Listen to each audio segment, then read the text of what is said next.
সিলেট নগরীর সাগরদিঘির পাড় এলাকায় মোটরসাইকেল দিয়ে ফিল্মি স্টাইলে ছিনতাইয়ের ঘটনা ঘটেছে। এবারও ছিনতাইয়ের দৃশ্য সামাজিক যোগাযোগ মাধ্যম ফেসবুক সহ নেট দুনিয়ায় ভাইরাল হয়ে পড়লেও পুলিশ একেবারেই নীরব।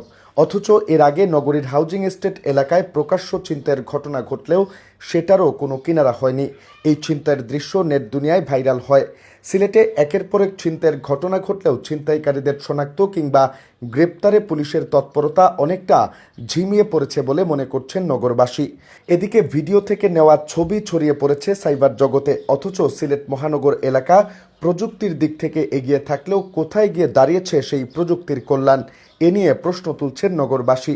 বৃহস্পতিবার এই ছিনতাইয়ের ঘটনা ঘটেছে পুলিশ সূত্র জানায়।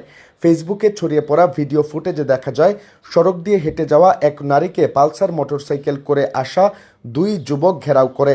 যুবকদের একজনের হাতে ছিল ধারালো দা, জ্যাকেটের ক্যাপ দিয়েছিল মুখ ঢাকা, আর মোটরসাইকেল চালকের মাথায় ছিল হেলমেট পরা।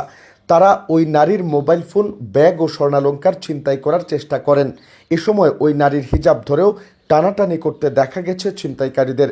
ফুটেজে আরও দেখা যায় ওই নারী ব্যাগ, মোবাইল, অলংকার দিতে রাজি হচ্ছেন না, ছিনতাইকারীদের সাথে টানাটানি করছেন। এ সময় ছিনতাইকারীরা নারীর হাতে অস্ত্র দিয়ে কয়েকবার আঘাত করে। এক পর্যায়ে মোবাইল ফোন, ব্যাগ ছিনিয়ে না নিলেও হাত থেকে কিছু একটা নিয়ে দ্রুত বাইক চালিয়ে চলে যায় ছিনতাইকারীরা।